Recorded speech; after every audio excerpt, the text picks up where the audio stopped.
बिस्मिल्लाहिर्रहमानिर्रहीम। अस्सलाम वालेकुम। आज 23 जनवरी है और दिन है जुमे का। 4-5 अहम इश्यूज़ पर बात करनी है। वैसे तो मैं लास्ट वीडियो में बड़ी तफसील से हारून रशीद साहब के साथ बात कर चुका हूँ, जो पीस बोर्ड में पाकिस्तान शामिल हुआ है और तहरीक इंसाफ ने उस पर बड़ा ज़बरदस्त रिएक्शन दिया है और मुस्तरद किया है। और तहरीक इंसाफ ने अवामी जज्बात और एहसासात की तर्जमानी की है। और इस वक्त पूरा पाकिस्तान एक कर्ब में है, तकलीफ़ में है, गमज़दा है। जिस तरह से पाकिस्तान की हुकूमत ने पाकिस्तान के लोगों के जो जज्बात हैं फ़लस्तीन के लिए, गज़ा के लिए, उसको ठेस पहुँचाई है।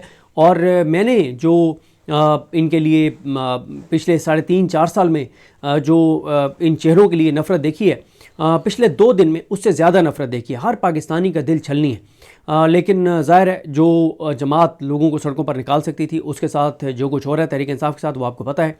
बाकी मौलाना फजल रहमान साहब और जमात इस्लामी ने इसको मुस्तरद तो किया है, लेकिन बयानात की हद तक और इनका सड़कों पर आने का कोई दोनों जमातों का प्लान नहीं है। और उसकी शायद एक वजह यह है कि 1-2 इस्लामी ममालिक हैं, अगर वो इस पीस बोर्ड में शामिल ना हुए होते तो फिर हमारी ये 2 मजहबी जमातें जो हैं ये सड़कों पर ज़रूर आती, मिलियन मार्च करती और पता नहीं क्या कुछ करती। लेकिन क्योंकि कुछ इस्लामी ममालिक हैं जो शामिल हो गए हैं इस पीस बोर्ड में, तो इसलिए ये दोनों जमातें अब सड़कों पर नहीं आएंगी, जमात इस्लामी भी और जमीयत उलमा इस्लाम भी। और दूसरी वजह यह है कि ये मौजूदा जो हमारा निज़ाम है उसके ख़िलाफ़ जमात इस्लामी तो बिल्कुल नहीं जाती, और जमीयत उलमा इस्लाम अगर जाती है तो वो सिर्फ बयानात की हद तक जाती है। कभी भी वो मौजूदा निज़ाम को टफ़ टाइम देने के लिए एक बार भी सड़कों पर नहीं आई। तो ये 2 फैक्टर्स हैं। तो इसके अलावा इंटरनेशनल मीडिया अब ये रिपोर्ट कर रहा है कि दुनिया ये जो 20 मुल्क 60 मुल्कों को ट्रंप ने दावत दी थी, सिर्फ 20 मुल्क उसके इस पीस बोर्ड में आए हैं। और जब राइटर्स कह रहा है कि उन्होंने इन मुल्कों के लोगों से बात की है, तो मोस्टली ने ये कहा है कि हम मजबूरन आए, हम खौफ से आए, अगर हम ना आते तो ट्रंप पता नहीं हमारे साथ क्या कर देता। तो बिल रज़ा शायद ही कोई मुल्क गया हो, लेकिन पाकिस्तान का मीडिया इस वक्त जो है पाकिस्तान का मीडिया बता रहा है कि हम तो बिल रज़ा गए हैं। और पाकिस्तान का मीडिया जितनी ट्रंप की खुशामदें कर रहा है, जितनी तारीफ़ें कर रहा है, जितनी इस पीस बोर्ड की खुशामदें कर रहा है, तारीफ़ें कर रहा है, वो इंतहाई शर्मनाक है। ये बहुत घटिया हरकतें हैं कि इंटरनेशनल मीडिया ये कह रहा है, जो अमेरिका के इन्फ्लुएंस में मीडिया है वो भी सच बोल रहा है कि जो मुल्क इसमें शामिल हुए हैं वो मजबूरन हुए। लेकिन पाकिस्तान का मीडिया इसको कह रहा है कि हमारी बहुत बड़ी कामयाबी है। और हमारे यहाँ जो मौलवी ताहिर अशरफी जैसे, वो भी कह रहे हैं बड़ी हमारी कामयाबी है। और इसी तरह से अभी तक मैंने नहीं देखा कोई इंजीनियर मोहम्मद अली मिर्ज़ा को उसके ऊपर बयान आया हो, मुफ्ती मुनीब का कोई बयान आया हो, तकी उस्मानी साहब का इसके ऊपर कोई बयान आया हो। क्योंकि मुफ्ती मुनीब की तो अभी मोहसिन नकवी से एक इस्लामाबाद में मुलाकात भी हुई है, जिसके बाद मोहसिन नकवी ने कहा है कि मुफ्ती मुनीब और हम एक हैं और हमारे लिए सबसे अहम पाकिस्तान है। अब अगर पाकिस्तान सबसे अहम है तो पाकिस्तान तो पाकिस्तानियों से, और पाकिस्तानियों के जज्बात इस वक्त आप सब जानते हैं सुनने वाले के पाकिस्तानियों के जज्बात क्या हैं। सिर्फ मुस्लिम लीग नून के का जो सोशल मीडिया है, मुस्लिम लीग नून के जो हामी है, जो पाकिस्तान का मीडिया है, ये इंतहाई बेशर्मी और ढिठाई के साथ कसीदा गोई कर रहे हैं इस पीस बोर्ड की। वरना पूरी दुनिया को पता है कि इस पीस बोर्ड का मकसद क्या है। और फिर ट्रंप जैसा घटिया आदमी जिसने इसराइल को पूरी मुसलमानों के कत्लेआम में सपोर्ट किया, इसलिए मैंने कल ट्वीट भी किया है कि हाफिज़ ताहिर अशरफी साहब हमें ये बताएं कि कुरान मजीद क्या कहता है कि जो मुसलमानों का कत्लेआम करने वाले यहूद हैं, यहूदी हैं, उनका साथ देने के बारे में कुरानी आयात क्या कहती हैं। उन्होंने पिछला भी नहीं बताया अभी तक हाफिज़ ताहिर अशरफी ने कि तायत इस्तिस्ना के हवाले से हमारा दीन क्या कहता है। तो आजकल कोई सही तरह से चीज़ें बता नहीं रहे। खैर, अब आते हैं मौजूदा सिस्टम के हवाले से। एक और शिकस्त हुई है, उस शिकस्त से भी पहले एक और अपडेट कि जो गुल प्लाजा है, गुल प्लाजा का ऑपरेशन अभी तक रेस्क्यू ऑपरेशन मुकम्मल नहीं हो सका। 130 घंटे गुजर गए हैं और अभी तक ऑपरेशन मुकम्मल नहीं हुआ। और दूसरी तरफ बिलावल भुट्टो जरदारी भी वहाँ पे पहुँचे हुए थे, जहाँ पे शहबाज शरीफ मौजूद थे और जहाँ पे ट्रंप और ये सारे ड्रामेबाजी हुई है जहाँ पे। और बिलावल ने भी जाके बता दिया है कि जी हम भी गज़ा पीस बोर्ड में पाकिस्तान की शमूलियत के साथ हैं। और वो बिलावल भुट्टो जरदारी जिनको वहाँ पे होना चाहिए था कराची में, जिनकी हुकूमत है 17 साल से, और अभी तक सिर्फ 7 से 8 डेड बॉडीज़ की शनाख्त हो सकी है। बाकी लोग कोई 70-80 लोग अभी भी लापता हैं और उनके प्यारे एक एक पल तड़प रहे हैं, अज़ियत में हैं, तकलीफ़ में हैं, उनकी आहो बका है, उनके आंसू नहीं थम रहे। लेकिन ना वफाकी हुकूमत ने कुछ किया है, ना हमारे निज़ाम ने कुछ किया है। और बिलावल भुट्टो जरदारी भी वहाँ पे टाई लगा के पहुँच गए वहाँ पे, ताकि वो भी बता सकें अमेरिका को कि आपका जो ये पीस बोर्ड है उसमें ये जो शमूलियत है, तो हम भी पाकिस्तान की हुकूमत के इस फैसले में शामिल हैं। तो वो अपने शापर डबल करवाने के लिए वहाँ पे पहुँचे हुए, वो ट्रंप की आशीर्वाद हासिल करने के लिए वहाँ पे पहुँचे हुए। तो ज़ाहिर है उन्होंने जो तस्वीर वहाँ उनसे जारी हुई हैं उनकी जारी उन्होंने करवाई हैं, उन्होंने बता दिए कराची वालों को कि तुम लोग, तुम्हारे बच्चे गटर में गिर के मरे, अगर बारिश होती है, पानी आता है, उस दौरान आप लोग डूब के जानों से जाएं, आपके घर डूब जाएं, और अगर पानी बारिश आने के बाद जो वहाँ पे खंभों में करंट आ जाता है उससे जाने जाएं, या स्ट्रीट क्राइम में रोज़ाना जाने जाती हैं, या वो जो डंपर और ट्रैफिक हादसा की वजह से जाने जाती हैं, जो पीने का पानी मैसर नहीं है, और जो मुश्किलात हैं कराची में, जो इमारतों में आग लग रही है, जो मर्ज़ी हम तुम्हारे साथ कराची वालों के साथ करें, जो मर्ज़ी हम सिंध वालों के साथ करें, जो मर्ज़ी हम थर के साथ करें, लेकिन हमें कोई नहीं हटा सकता। और उसके लिए उन्होंने वहाँ जाकर और उन्होंने तस्वीर भी अपनी जारी करवाई हैं, जिससे उन्होंने कराची वालों को बताया है कि तुम लोगों की कोई हैसियत और औकात नहीं है, मेरा किला मजबूत है और मेरा तुम कुछ भी नहीं बिगाड़ सकते। इसी तरह से जो नून लीग है वो शहबाज शरीफ की ट्रम्प के साथ जो वीडियो है उसको लगा के कह रहे हैं कि जनाब देखें ना कि हमारी शादियों के ऊपर मेहमानों की आप वीडियोज़ और तस्वीर देख लें, या शहबाज शरीफ की ट्रम्प के साथ आप वीडियो देख लें, तो इंटरनेशनल कुव्वतें भी हमारे साथ हैं, इंटरनली भी सब ताकतवर इदारे हमारे साथ हैं, तो जो कुछ हमारे ख़िलाफ़ करना है कर लो, कोई हमारा कुछ नहीं बिगाड़ सकता। हम यहाँ पे गुर्बत को तारीख की बुलंदतरीन सतह पर ले गए हैं, बेरोज़गारी को, अनसर्टेनिटी को, महंगाई को, तबाही को, हर चीज़ हम पाकिस्तान की तारीख में रिकॉर्ड कायम कर गए हैं, लेकिन हमारा कोई कुछ नहीं बिगाड़ सकता। और ये तस्वीरें जो हम और वीडियोज़ हैं जो हम तो पाकिस्तानी कौम के मुंह पे मार रहे हैं कि तुम हमारा कुछ नहीं बिगाड़ सकते, हम कायम दायम रहेंगे। बहरहाल हारून रशीद साहब ने जैसे कल रात वीडियो में शायद रिजवान गलज़ई साहब के इंटरव्यू में कहा कि हमारे तज़ियों और तबसरों में सब कुछ होता है, एक अल्लाह पर तवक्कुल नहीं होता, तो उन्होंने कहा कि ट्रंप इनको नहीं बचा पाएगा और इनका वक्त लगता यही है कि इनका सियासी वक्त थोड़ा रह गया है। जिस तरह से ये इन्होंने गज़ा के ख़िलाफ़ एक फ़ैसला किया है और पाकिस्तान के लोगों के दिल छलनी किए हैं। अब आते हैं जी, एक तो इमरान खान का जो ट्विटर अकाउंट है वो बंद करवाने के लिए इन्होंने सर तोड़ कोशिशें की हैं। इसके हवाले से जो रिपोर्ट इन्होंने पेश की है, एक और मैच ये इमरान खान से हारे हैं। इमरान खान का ट्विटर बंद करवाने की तमाम तर कोशिशें नाकाम हो गई हैं। इसमें बताया गया कि 3.5 साल से कोशिशें कर रही हैं पाकिस्तानी हुकूमत निज़ाम कि किसी तरह से इमरान खान का ट्विटर बंद हो जाए। इतने खौफज़दा हैं, वो कैदी वहाँ बैठा है, तमाम इदारे, पूरा मीडिया, सब इंटरनेशनल कुव्वतें, सब कुछ साथ है, लेकिन उसके ट्विटर अकाउंट को अभी तक ये बंद नहीं करवा सके इमरान खान के। और इतना खौफ है इमरान खान के ट्विटर अकाउंट से, जिस इमरान खान के ट्विटर अकाउंट का इतना खौफ है, उस इमरान खान की अपनी ज़ात से इस निज़ाम को कितना खौफ होगा। कहा गया कि जी, बताया गया कि 21 अगस्त 2022 को PTI ने इमरान खान का अकाउंट बंद करवाने के लिए एक्स को लिखा, फिर उनके खिलाफ फैसले जो हैं उनका हवाला देकर 18 अप्रैल 2024 को फिर लिखा। उसके बाद 27 नवंबर 2025 को ये अभी यानी 2 माह पहले उनके 47 ट्वीट्स जो है वो ब्लॉक करने के लिए एक्स को लिखा, और सिर्फ एक बार लेकिन तमाम दरखास्तें अकाउंट बंद करने की तो मुस्तरद हो गई, सिर्फ एक ट्वीट इमरान खान का जो है वो डिलीट किया गया। और इसके अलावा जो उन्होंने कहा है कि पाकिस्तान ने कहा है कि आप आएँ और हमारे मुल्क में रजिस्टर्ड हों, वो भी उन्होंने नहीं माना, और उन्होंने इनकी दरखास्तों को जूते की नोक पे रखा है। तो ये इनको इमरान खान से एक और शिकस्त हुई है। इसके अलावा मौजूदा निज़ाम जो है, अच्छा 8 फरवरी की तैयारियां जो हैं वो सुहेल आफरीदी तो कर रहे हैं, और अभी 2 दिन हफ्ता और इतवार वो स्ट्रीट मूवमेंट करेंगे, लोगों में जाएंगे, पैगाम देंगे, और अल्लामा राजा नासिर अब्बास साहब और महमूद हसन चकज़ई साहब रोज़ाना कहीं ना कहीं पैगामात भी दे रहे हैं, बात भी कर रहे हैं। तहरीक तहफ़्फ़ुज़ पाकिस्तान बात भी कर रही है, और आज तहरीक इंसाफ ने 2 प्रेस कॉन्फ्रेंस रखी हुई हैं। एक ब्रिगेडियर रिटायर्ड मुश्ताक साहब जो हैं वो प्रेस कॉन्फ्रेंस करेंगे लाहौर में, उनके साथ कुछ और MPs होंगे, और शेख वकास अकरम साहब ने ट्वीट भी किया हुआ है, और मुज़म्मिल असलम साहब और कुछ अरकान असम्बली यहाँ पे इस्लामाबाद में प्रेस कॉन्फ्रेंस करेंगे। ज़ाहिर है इकॉनमी और बाकी चीज़ों पर बात करेंगे।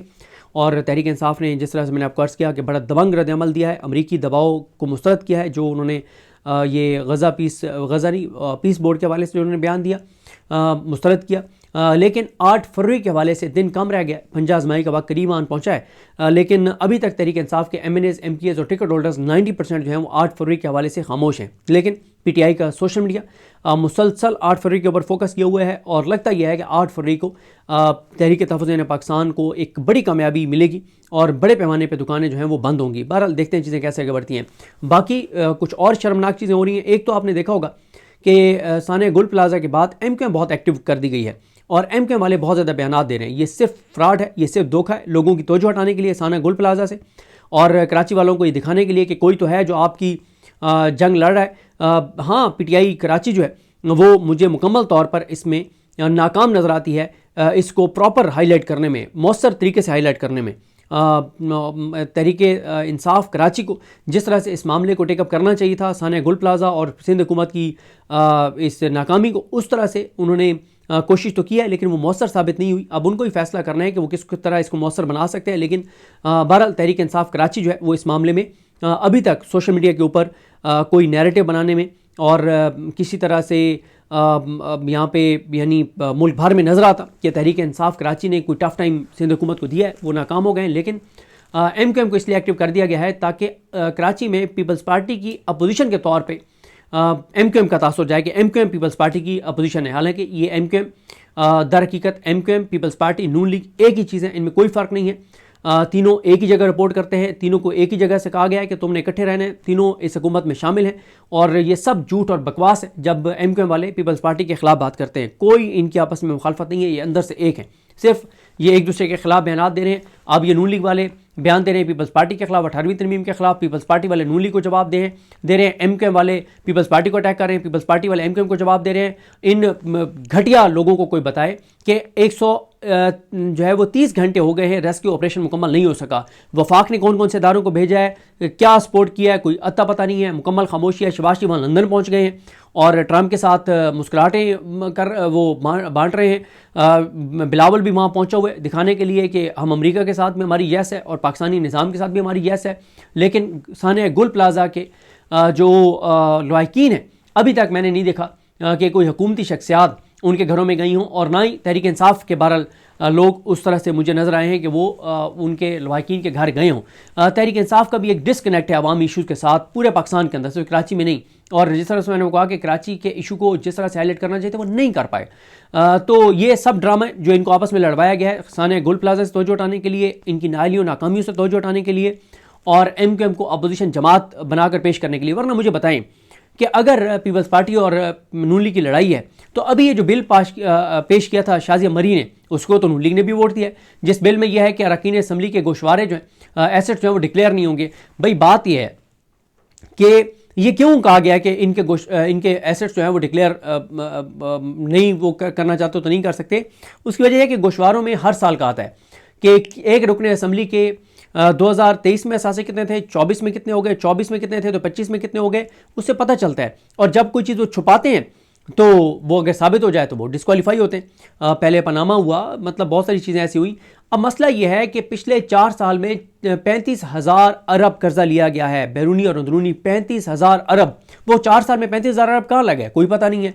भाई IMF कह रहा है कि 5300 अरब रुपए की करप्शन हुई है। दुबई लीक्स देख लें, दुबई में इनकी प्रॉपर्टीज देख लें, पनामा लीक्स देख लें, और जो इस तरह की लीक्स आई उसमें पता चला कि इन्होंने क्या कुछ बाहर बना रखा है। तो फिर इन्होंने पहले नैब को गैर मौसर किया, वहाँ पे एक लेफ्टिनेंट जनरल रिटायर्ड नज़ीर भट्ट को बिठा के हर चोर डाकू लुटेरे को इन्होंने क्लीन चिट दिलवाई, इनका एहतसाब बंद करवाया, लिमिट बढ़वाई कि 50 करोड़ से कम की करप्शन को वो देख नहीं सकते। ये वैसे 50-50 अरब की भी करप्शन कर लें तो लेफ्टिनेंट जनरल रिटायर्ड नज़ीर अहमद भट्ट इनको नहीं पकड़ेगा, क्योंकि इस वक्त ज़ाहिर ये मौजूदा निज़ाम की ये मजबूरी है।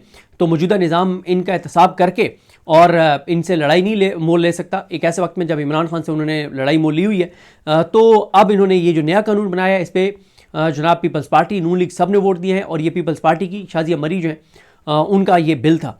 तो अवाम को ये जवाबदेह नहीं है। नवाज शरीफ ने तो पहले कहा था कि मेरे अगर असासे मेरी आमदन से ज़ायद हैं तो तुम्हें इससे क्या, और आज तक नहीं इन्होंने बताया कि इन्होंने बैरून मुल्क जो असासे और जदादें बनाई वो कैसे बनाई, पैसा कमाया कैसे, भिजवाया कैसे, रसीदें कहाँ पे हैं। तो अब खैर जो ये इन्होंने असासे खुफिया वाला किया है तो ये मुझे लगता है इसलिए भी किया है कि ताकि अब ये अपने नाम पे ही असासे और जदादें बना सकें। क्योंकि मसला ये है कि जब ये किसी और के नाम पे असासे और जदादें बनाते हैं तो 2-3 बंदे हैं इनके, उनके साथ फ्रॉड हो चुका है कि किसी और के नाम पे इन्होंने एसेट्स बनाए और बाद में जिनके नाम पे बनाए वो मुकर गए, और उन्होंने इनको वो इनकी जो हराम की कमाई थी जो किसी और के नाम पे रखी थी वो हराम की कमाई हराम की नज़र हो गई, और उन लोगों ने साफ इनकार कर दिया कि आपके तो कोई ये पैसे हैं ही नहीं। अब इनके पास कोई ऐसे सबूत नहीं थे क्योंकि वो हराम का पैसा था और इलीगल मनी थी, वो मनी लॉन्ड्रिंग के ज़रिए बाहर पैसा भेजा हुआ था, तो ये बेबस हो गए। तो अब इन्होंने फैसला किया है कि असासे खुफिया होंगे और अपने नाम पे ही बनाओ। भाई जब अदालतें आपकी अपनी हैं, जस्टिस जाहिया खान आपके अपने हैं, हाजी अमीनुद्दीन आपका अपना है, जस्टिस आलिया नीलम आपकी अपनी है, जस्टिस डोगर आपके अपने हैं, तो आप अपने नाम पे एसेट्स बना भी लें, डिक्लेयर कर भी दें तो आपका कोई क्या बिगाड़ सकता है। ये अलीम खान के ख़िलाफ़ अली जाज भुट्टर ने एक दरख्वास्त दायर की हुई थी, पता नहीं उसका क्या बना इस्लामाबाद हाई कोर्ट में। उसके जो एसेट्स थे, कागजात नामजदगी के साथ जो उन्होंने डिक्लेयर किए हुए थे, उसकी वो डिटेल्स मांगते रहे, उनको इलेक्शन कमीशन नहीं दे रहा था। फिर वो आए थे इस्लामाबाद हाई कोर्ट, पता नहीं क्या बना। और फिर इसी तरह से इमरान खान का खौफ इतना ज़्यादा है कि बल्दियाती इंतखाबात ना ये इस्लामाबाद में करवा रहे हैं, ना ये लाहौर में करवा रहे हैं, पंजाब में करवा रहे हैं।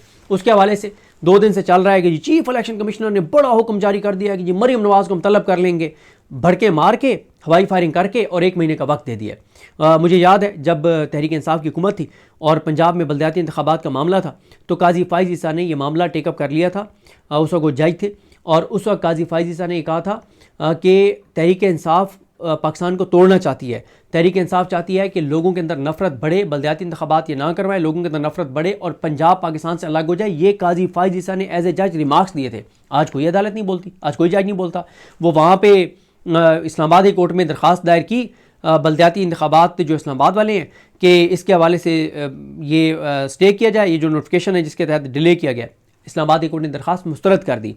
अभी आप देख लें पंजाब में जस्टिस अबर गुल जो हैं, उनके ख़िलाफ़ वो उन्होंने कल एक दरख्वास्त या परसों कि ये जो CCD मावराए अदालत कत्ल कर रही है, लोगों को मार रही है, 2200 के करीब लोगों को मार दिया गया, इस पर आप स्टे कर दें इनको कि ये ना कोई पुलिस मुकाबला करें। उन्होंने स्टे नहीं किया। और इसी तरह से अबर गुल के ख़िलाफ़ एक रेफरेंस दायर करने वाले वकील का भी एक मामला आपने ट्विटर पे देखा होगा, सोशल मीडिया पे, कि उनको जबरी तौर पे गुमशुदा कर दिया गया था। खैर उसकी मैं तफसीलात नहीं ले सका कि वो क्या फिर मामला हुआ है। बहरहाल 8 फरवरी का जो मैंने शुरू में भी जिक्र किया था, देखते हैं कि अब आज क्या होता है, क्योंकि आज 23 हो गई है।